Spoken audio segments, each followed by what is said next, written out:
Un podcast de Otonovero. Historias a viva voz.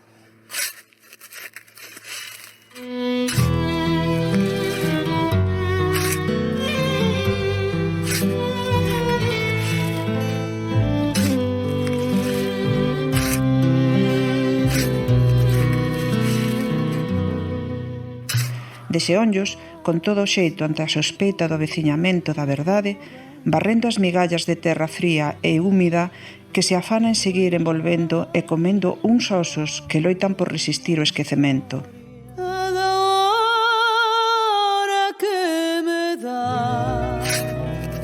Un silencio enterrado.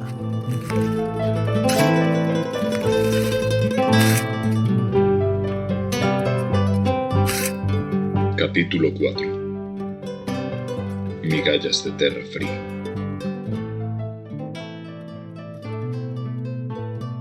Amanece oscuro y frío en Celanova. Es 28 de noviembre de 2022. La niebla aún recorre las calles de la villa en una mañana habitual de cualquier invierno urensano. Pero esa oscuridad parece menos negra y algo hace que el frío implacable habitual golpee con menos fuerza. No es un día cualquiera. Hoy, tras más de 8 décadas de un silencio enterrado, vamos a empezar a escuchar lo que la tierra tiene que contar.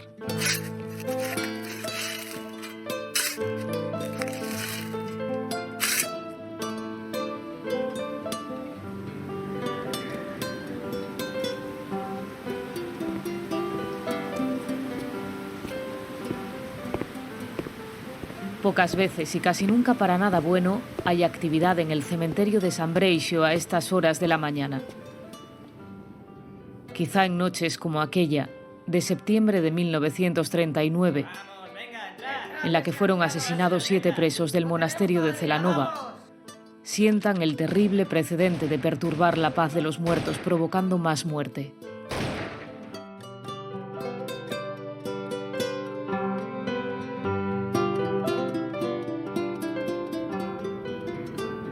En esta mañana de 2022, la actividad no es clandestina, ni se esconde. Un equipo de arqueólogos, antropólogos forenses y vecinas y vecinos rompe el silencio y la tranquilidad del cementerio para algo muy diferente. Para traer vida, o quizá mejor dicho, para devolver la vida a las familias de 7 personas que durante demasiado tiempo llevan esperando a cerrar uno de los capítulos más negros de sus vidas. Una vida sin vivir. Esa noche no dormí, de hecho, no. Quiero decir, no por el hecho de ver los huesos, sino de lo que significaba, ¿no? De lo que había detrás. Sí, de todo lo que había detrás. Es Dores García Duarte, del Comité da Memoria Histórica da Comarca de Celanova, colectivo impulsor de los trabajos de investigación y exhumación de una de las fosas del cementerio de San Breixo. No deben extrañar estas reacciones, ni la somatización del duelo, incluso cuando, como este caso, no afecte en primera persona. De ello habla el filósofo esloveno Slavoj Žižek en El sublime objeto de la ideología, al afirmar que el pasado existe en la medida en la que se incluye en la memoria histórica, en lo colectivo. De ahí que de forma retroactiva influye en nosotros el peso simbólico de hechos que no sufrimos, pero que como sociedad sí somos capaces de empatizar con ellos. Lo mismo le ocurrió a Celia Inés Feijóo, Celines, ya saben, la presidenta del comité.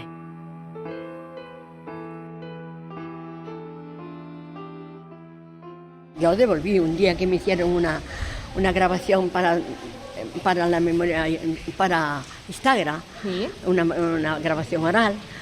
Me la fueron a hacer a una capilla, y allí una capilla donde los metían antes de fusilarlos para confesarlos. ¿Me entiendes? Y yo no conocía esa capilla. Yo sé que me vi en aquella capilla, un Cristo tirado, todo lloviendo. Te decíamos, no, vamos a mi casa de Milano. Empecé a devolver, me puse, es que malísima. De esa empatía y sensibilidad surgió esta iniciativa de exhumación de los ya conocidos como 7 de Celanova, con unos trabajos que comenzaron un año antes de este día y a los que se refiere Dores. Bueno, lo que recuerdo es cuando nos entrevistamos con Serrulla, pues yo creo que un año antes, y estuvimos ahí a pie de fosa, ¿no? Y comentábamos que estaba delante de esa mausoleo significado y que sospechábamos que estaba en ese lugar, ¿no? Entonces él sacó su cinta de grabar y nos asustó un poco porque tuvimos que decir nuestros nombres como una declaración casi jurada, ¿no? Una declaración jurada, ¿no? Y luego, un año después, cuando ya tuvimos la suerte de entrar en el programa de exhumación, pues también tuve la suerte de estar en mis vacaciones en esa quincena y coincidió de poder asistir todos los días. Y bueno, fue muy emocionante, pero con mucho miedo de que pudiera ser que no apareciera allí lo que nosotros creíamos que estaba, ¿no? Aunque teníamos muchos datos y, bueno, casi seguros, ¿no? Pero no nos adelantemos. Para llegar a este último gesto, el de abrir materialmente una grieta a la impunidad y al olvido, fue necesario recorrer primero un largo camino. Hixinio Araújo es, recordemos, uno de los portavoces del Comité da Memoria Histórica da comarca de Celanova. No figuraba ningún tipo de documentación, la fosa. Hay que darse cuenta también que en el cementerio fueron enterrados más de 70 personas, ¿no?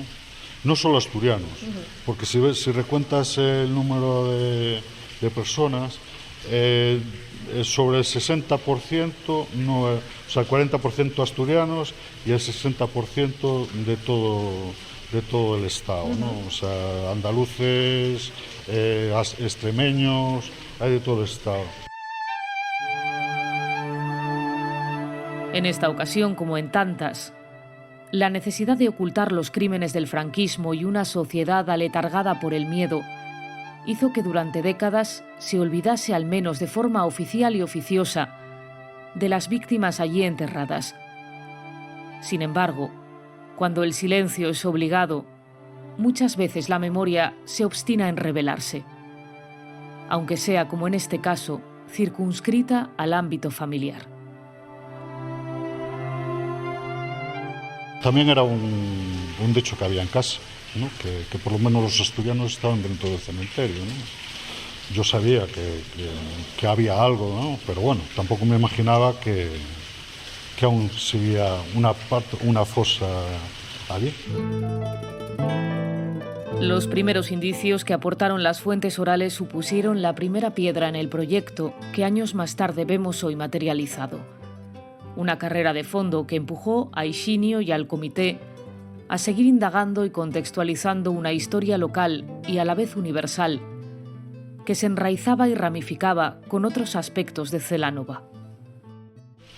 Y después, ya pasaron bastantes años, cuando empezamos la investigación, sobre todo por el tema de la cruz, la cruz que hicieron los de la Falange de Marruecos, que fueron los responsables del fusilamiento de los 7 asturianos. Al revisar los archivos de Ferrol, pues nos dimos cuenta de que los fusilados estaban justo enfrente de un panteón muy determinado, que coincidía con la fosa que me había indicado mi madre.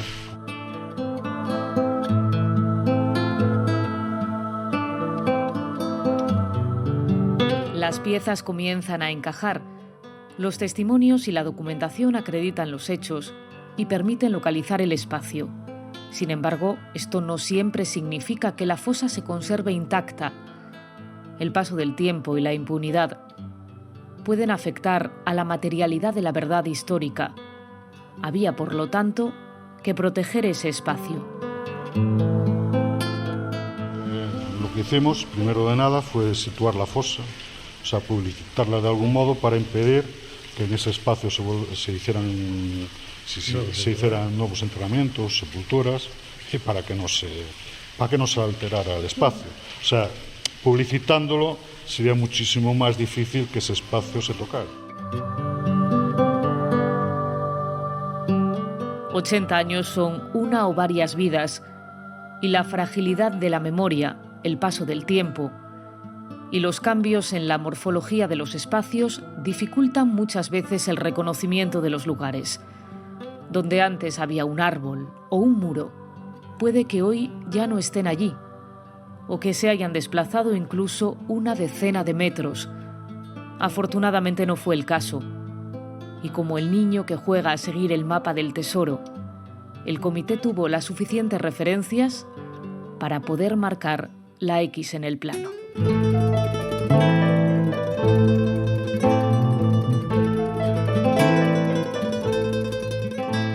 Y después consideramos que también, dado que estaba delante del panteón que estaba, para tenerlo despejado y que estuviera orientado al sol y nada lo ensobreciera, pues formaba parte del panteón. Esa fosa y ese jardín formaba parte del panteón de un protomártir fascista de aquí, porque fue un crío, un flecha, que lo obligaron a ir al frente con 13 años y cayó en combate pues, en el 38, o sea, con 15. Pero eso fue porque era un niño que fanatizado por la familia, así de claro.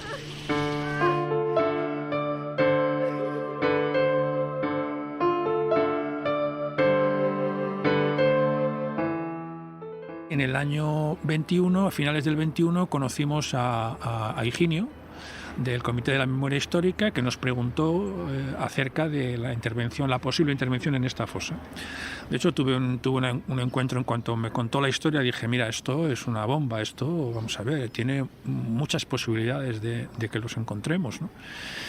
Y bueno, vale, bueno, total que las planificamos para el 22, porque el 21 ya no teníamos ni tiempo, ni presupuesto, ni nada. Sí, ellos tenían hecho el estudio histórico muy completo. Y no solamente el histórico, también habían localizado exactamente la fosa. O sea, sabíamos que estaba justo enfrente del Panteón de Isauro. Entonces, es que no tenía ningún... O sea, había que intentarlo. Era la fosa de Villa García, de la que veníamos ese año 21, pues no sabíamos dónde estaba. Podía estar al fondo del cementerio, y muchas fosas se sabe que están en el cementerio y poco más, pero esta sabíamos exactamente dónde estaba, ¿no?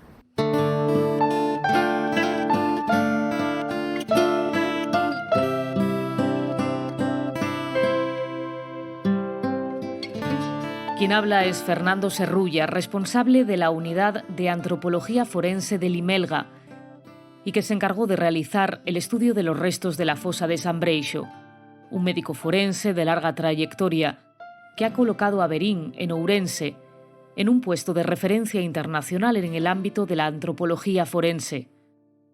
Para él, los huesos hablan, pero más allá de los restos óseos de las víctimas, son mucho más importantes los familiares. Bueno, tiene un peso importante, vamos. Nosotros, ya lo digo muchas veces, pero el motivo por el que estamos aquí es por las familias. No creo que tenga especial interés exhumar por exhumar. A veces se exhuman cadáveres aun no habiendo familias, cuando los cadáveres están en cunetas o están en lugares que no son dignos, ¿no? Pero si hay familias, las familias es lo fundamental. Lo que hay que tratar es de que la familia pueda recuperar su familiar, nada más. Esto es una cuestión de humanidad, ¿no? Yo creo que es una evidencia, ¿no?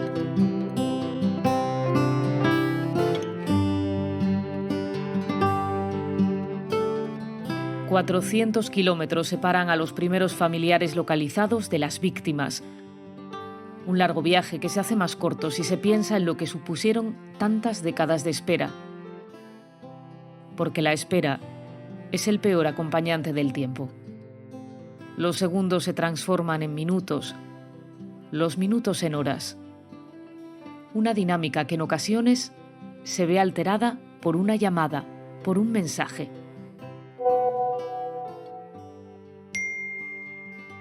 A mí me llama Eric y me dice, van a abrir.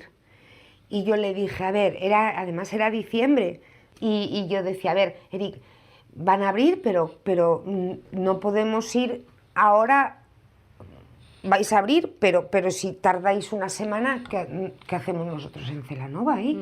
No sabíamos lo que había, bueno, que había sí porque estaba documentado, pero sí, en qué estado los iban a encontrar y demás. Entonces me dijo, Eri, bueno, tranquilidad, os voy informando. Y entonces, como a los, no recuerdo, 2 o 3 días, ya me llama Eric y me dice, están apareciendo. Eric, yo creo que no me quería decir, venid ya. Pero él quería ya que estuviéramos ahí. Y digo, vine para casa, dije, hermana, tenemos que marchar. Y esa fue cuando fuimos con una amiga de mi hermana, que bueno, es casi como de la familia, que estaba aquí en ese momento, y nos fuimos las 3 para allá. Así lo vivió Graciela Gutiérrez, la nieta de Abelardo. Como quien lanza una piedra a un estanque. Rápidamente todo aquello que parecía en calma comenzaba a coger un ritmo vertiginoso. A partir de aquí empezamos a excavar nesta zona e o que iba a ser unha sendaxe abordámola como unha excavación en área. Excavación en área, como sabedes, pois implica a excavación dun espacio amplo que nos permita ter un coñecemento estratigráfico completo dese espazo. Ás veces a xente, e ás veces pasa, se cree que as fosas, pois sabemos o punto exacto, excavamos, sacamos unhos osos e marchamos, pero non sempre tan doado. E xa levamos outros exemplos onde os resultados non foron tan positivos por diferentes cuestións que poden ser desde as remocións de terrenos, procesos posdeposicionais, construcción encima de outros panteóns, de outras tumbas. En este caso, tiñamos un espazo que queríamos investigar ben. O primeiro día decidimos abringuerar este espazo para poder localizar o sitio exacto onde puderan estar as persoas que estábamos buscando, ¿no? Es la voz de Mario César Vila, uno de los arqueólogos responsables de los trabajos en San Breixo. Él, como el resto del equipo, conoce las dificultades que suelen acompañar a las intervenciones arqueológicas en general y a las problemáticas asociadas a las fosas comunes en particular. Tras comenzar los trabajos y retirar la capa vegetal que cubría el espacio, apareció una impronta, un cambio de color de la tierra que indicaba la existencia de enterramientos en esa zona. Una pista que les llevó a definir la existencia de al menos 4 fosas según la planimetría. 3 arrojaron resultados negativos. Una, la número 3, comenzó a despejar dudas. Comenzamos ca excavación dunha fosa na parte central que denominamos tumba 3 e que a partir de aí empezamos a ter unha serie de indicios diferentes, tanto a nivel tipolóxico, ciertas características da tumba, porque era unha tumba en gavia, alongada, como pola posición e dispersión de corpos, onde xa empezábamos a ver a varios corpos, uns en ribas de outros, e con posición inversa, é dicir, o corpo, a cabeza dun corpo tiña en riba os pés de outro, non? Como xa nos estaba indicando que era unha anomalía sobre o que son os enterramentos ordinarios, por dicirlo así. Vedes nesta fotografía como se aprecia perfectamente, e por rango de idades o profesor Serrulla o que nos estaba indicando é que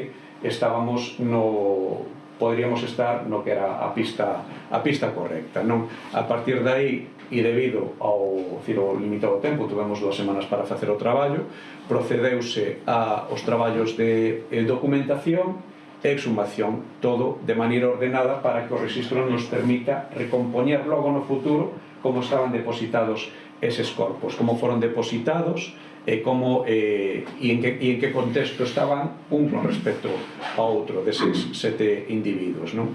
Aquí temos diferentes fotografías dese proceso.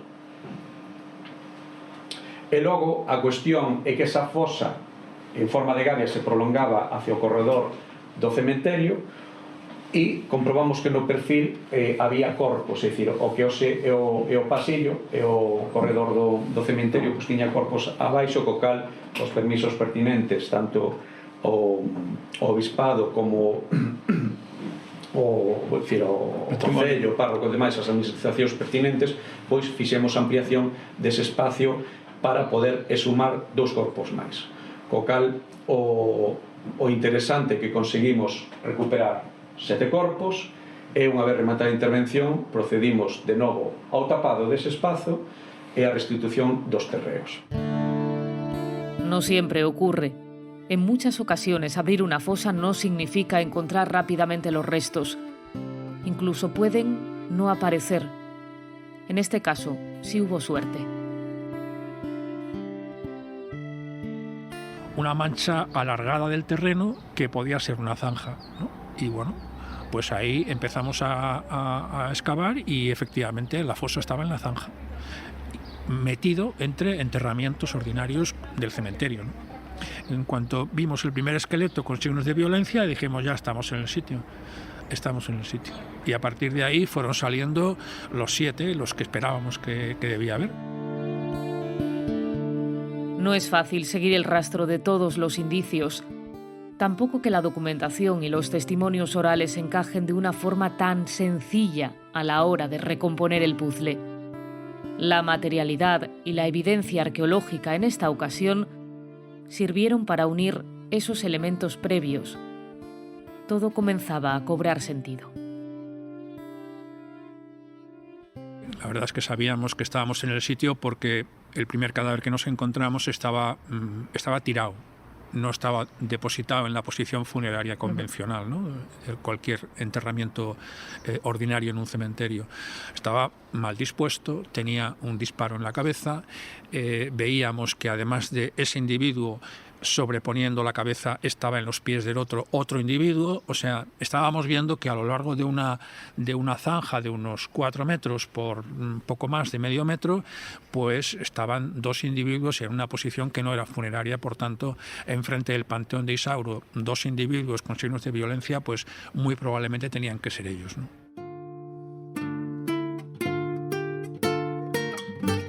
Todo encaja.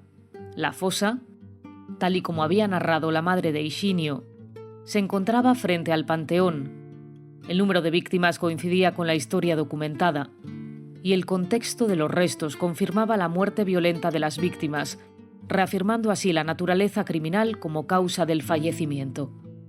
Comienza ahora una nueva labor, menos visual, pero de vital importancia: la identificación de los restos.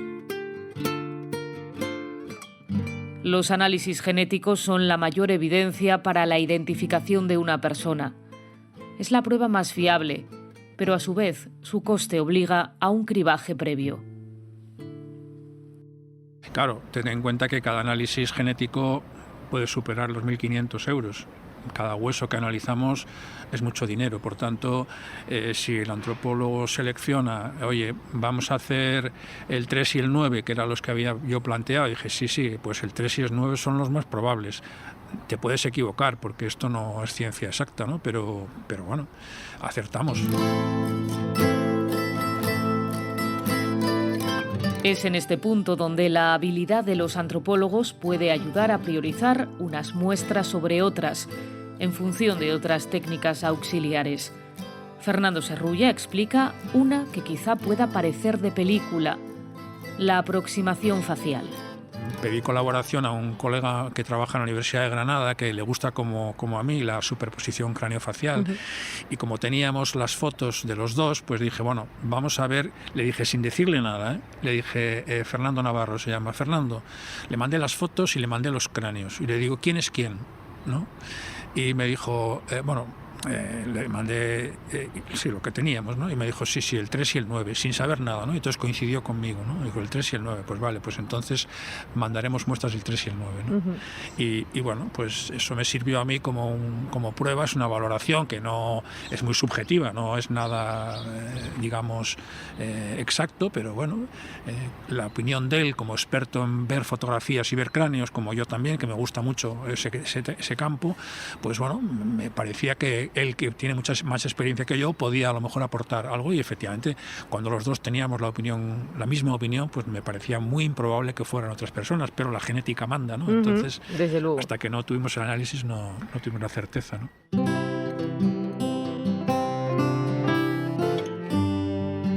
La genética manda. Ya con una orientación hacia a quién podían corresponder los restos, llega el momento de los análisis genéticos. Empieza ahora el trabajo de recogida de unas muestras donde no solo es indispensable el parentesco, también influyen el sexo y la proximidad del descendiente con su antepasado. Josefina, la hija de Marcelino, era la primera candidata. Venir a hacérmela rápido porque tenía miedo que muriese. Porque, claro, somos mayores. Y de ahí que no hay hijos, son todos nietos. Yo con nietos y es más complicado hacerlo. Qué más difícil. Y tú ya es hija, y entonces vino corriendo a Gijón. No tuve que ir yo allá ni nada. ¿No te dijo que eres una joya? No me lo dijo, pero vino, y vino rápido. Y bueno, y cuando a veces que me veía allí, bueno, venía a besarme, a abrazarme y a todo, porque dice, yo dije, mira, fuiste tan pronto, corriste. Dice, no, pero es que no hay hijos, no hay hijos. No. Todos son nietos, yo con nietos veo lo muy complicado. Sí, bueno, en cuanto supe, ya antes de que hubiera presupuesto y hubiera nada, en cuanto supe que había familias y que una de ellas era una hija, porque para nosotros los hijos, aparte de ser una prioridad, desde el punto de vista técnico, son una joya como muestra de ADN, porque es la que nos permite obtener el mayor porcentaje de fiabilidad en nuestros análisis, en los análisis genéticos. Por tanto, cuando hay hijas, y generalmente en guerra civil son muy mayores, hay que tomarle las muestras cuanto antes, ¿no? Entonces yo lo que hice fue conocer a Higinio y al fin de semana siguiente largarme a Gijón a tomar la muestra de ADN a Josefina. Luego, claro, como iba a Gijón, dije, bueno, gracias, pues tú no eres tan mayor, pero te tomo la muestra igual, porque total, estáis en Gijón y aunque estuviera cerca, iba igual, ¿no? Porque me parecía que era fundamental que tomarle la muestra antes de que no sabíamos si podíamos llegar al final a intervenir o no. Claro. Porque esto es un proceso administrativo que se abre. De hecho, tuvimos algún problema con el obispado, que empezó a poner algunas pegas. O sea, bueno, nos costó, digamos, arrancar todo el procedimiento, ¿no? Pero claro, lo primero era tomar la muestra de ADN a Josefina, la hija, ¿no? Unas pruebas que llevan su tiempo, que en ocasiones no arrojan resultados concluyentes, pero que son el paso definitivo a la hora de confirmar la identidad de las víctimas. Un trabajo mucho más silencioso que todo el anterior, circunscrito a un laboratorio, pero esencial para completar, al fin, el objetivo de todo este trabajo. Y esta vez volvió a haber suerte. Yo recuerdo una mañana que me llamó Ana Mosquera, que es la genetista que trabaja en la Universidad de Santiago, en el laboratorio de genética, y me dijo, Fernando, Diana, son ellos, ¿no? O sea, no tenía el informe, pero ya había visto en el aparato lo que le estaba saliendo y decía, son ellos, ¿no? Entonces, bueno, ella antes ya sabía, por supuesto, las implicaciones de todo esto, y entonces, pues bueno, pues una emoción tremenda. Lo primero, intentar llamar a las familias y decirle, bueno, ya os lo comunicaremos oficialmente, pero que sepáis que Marcelino y Abelardo están identificados, ¿no? Y llamar al comité de la memoria, por supuesto, porque ellos son los promotores de todo esto. Ellos han tenido un papel nuclear en toda esta historia, ¿no? Y en marzo yo estoy en Alemania, ya viendo a mi nieta, y me llama un día Fernando. Y bueno, gracias, que te llamo, que se confirma. Y de repente una simple llamada a miles de kilómetros de distancia se siente como un abrazo. Se daba así el último paso en la reconstrucción de esta historia y en este viaje de ida y vuelta que había comenzado en 1937. Fue en junio de 2023 cuando por fin Graciela pudo recuperar los restos de su abuelo Abelardo. Luego ya pues vino la entrega en junio, que ahí pues también fue, bueno, yo creo que eso fue y ahí los nervios ya salían porque no sé, el día sobre todo de la entrega, cuando vimos las cajas, te impresiona mucho. Y te impresiona mucho cuando te dicen que hay efectos personales dentro de las cajas. fue muchos nervios, agradable, todo el mundo nos arropó mucho, estuvo genial, y a la vuelta llevábamos a Abelardo. En febrero de 1937, en Galicia mártir, Castelao definía a la perfección la represión en uno de sus grabados. No entierran cadáveres, entierran simiente, sentenciaba. Es por ello que no solamente se entregan huesos y restos humanos, también parte de los recuerdos y de las vivencias de aquellas víctimas. Trozos de vida tangibles, en forma de objetos y, en muchos casos, único testimonio material para sus descendientes. Tenemos que abrir la caja para ver los efectos. Digo, yo no puedo. No puedo. Sí, vamos a abrirlo a ver qué hay. Y sacan aquel sobre y yo temblaba otra vez. Y mi primo y mi hermana más enteros. Y fue cuando vimos el cinturón, que yo no lo podía ni coger.